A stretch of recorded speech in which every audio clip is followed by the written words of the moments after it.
Credit কার্ডের limit বৃদ্ধি পেয়েছে। কিরকম লিমিট বৃদ্ধি পেয়েছে? আমি যেমন স্ট্যান্ডার্ড চার্টার্ড ব্যাংক থেকে কার্ড করেছি, তাদের লিমিট ছিল সর্বোচ্চ 10 লক্ষ টাকা। কারা? যাদের মানে জামানতবিহীন, আমার তো কোনো জামানত নাই, তারা আমাকে 10 লাখ টাকার ক্রেডিট কার্ড দিয়েছে, লিমিট লিমিট দিয়েছে, তাদের সর্বোচ্চ এটা ছিল। আর জামানত দিয়ে 25 লক্ষ টাকা পর্যন্ত লিমিট পাওয়া যায়। আমি তো আর জামানত দেইনি। এই 10 লক্ষ টাকাটা এখন 20 লক্ষ টাকা করেছে। এখনো কার্যকর হয়নি, এটা হয়ে যাবে দ্রুতই। আর যারা 25 লক্ষ টাকার লিমিট ছিল তারা 40 লাখ টাকা পর্যন্ত গিয়েছে। এটা সুবিধাটা কি? সুবিধাটা একটু বলি। যদি আপনি কোনো গাড়ি কিনতে চান বা অন্য কিছু করতে চান, তখন কিন্তু এই কার্ডটা ইউজ করার একটা সুযোগ তৈরি হয়। যদি আরো কি কি লেনদেন করা যাবে সেটা এখন আপডেট জানি না, এটা হয়তো নতুন আপডেট করবে। আর 2004 সালের আগে যে ক্রেডিট কার্ডের একটা নিয়ম ছিল, সেই নিয়মটা চেঞ্জ করেছে। সেটা নিয়ে বিস্তারিত ভিডিও দিব, মানে কি কি করেছে, কি কি করেনি। আর আরেকটা হচ্ছে যে আর কয়েকটা তথ্য দিয়ে রাখি।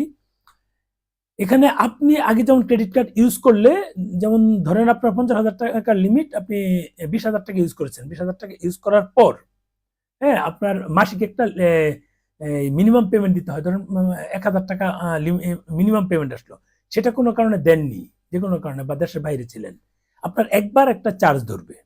এর পরের মাসেও দেননি, তখন আর এই ওভার ইয়ার ডিউর জন্য বা কি বলে এটা, সেটার জন্য তারা চার্জ করতে পারবে না। এটা কিন্তু নতুন নিয়ম করেছে। আবার আপনার এই 50,000 টাকার আপনার লিমিট, সেটা কেনাকাটা করেছেন আপনার ধরেন 45,000 টাকা, সেটা ইন্টারেস্ট হয়ে ধরেন আপনার আরো কিছু বৃদ্ধি পেয়েছে, বা যাই হোক, আপনার যত ইন্টারেস্ট বাড়ুক, আপনি যে 45,000 টাকার কেনাকাটা করেছেন, 1.5 মাস পর যে, বা ক্যাশ তুললে তো পরের দিন থেকে, যেদিন ক্যাশ তুলবেন ওই দিন থেকে আপনার ইন্টারেস্ট শুরু হয়। আর কেনাকাটা করলে ম্যাক্সিমাম ব্যাংকে 45 দিন, কেউ কোনো কোনো ব্যাংক 40 দিন পর থেকে ইন্টারেস্ট ধরে।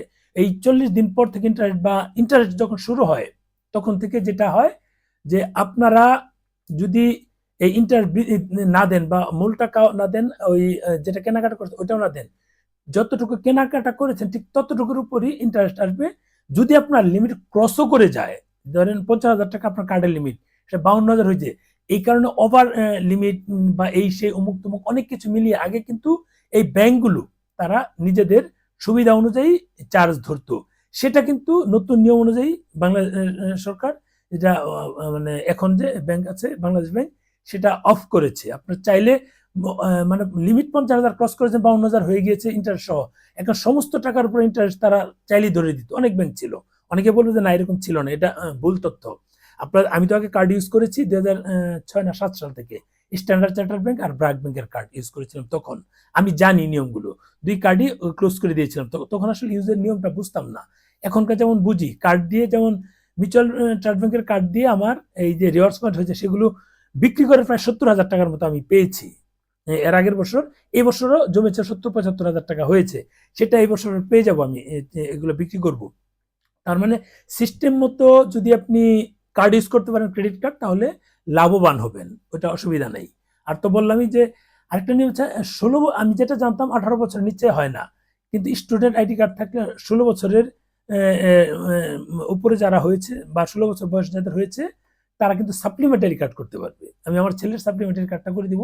আমি নিয়মটা আগে জানতাম না, এখন যেহেতু জানি, মানে প্রধান কার্ড করা যাবে না। আর আগে একটা নিয়ম ছিল যে কত বছর বয়স জানি সেটা ভুলে গেছি, ওর নিচে হলে ক্রেডিট কার্ড করা যাবে না। এখন 18 বছর থেকে, সেটা 22 বা 24 বা 25 ছিল সম্ভবত, 18 বছর থেকে এখন ক্রেডিট কার্ড আপনি প্রাইমারি ক্রেডিট কার্ড করতে পারবেন।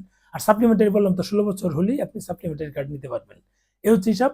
মানে আগের চেয়ে অনেক কিছু সহজ করেছে, এটা আরো সহজ কি কি করেছে সেই তথ্যগুলো দিয়ে একটু নিচ্ছি আমি, নিয়ে বিস্তারিত দিব, যেন আপনাদের ক্রেডিট কার্ডের যে একটা আতঙ্ক ভয়, সেটা যেন না থাকে, সেভাবে আমি একটা রিভিউ দিব।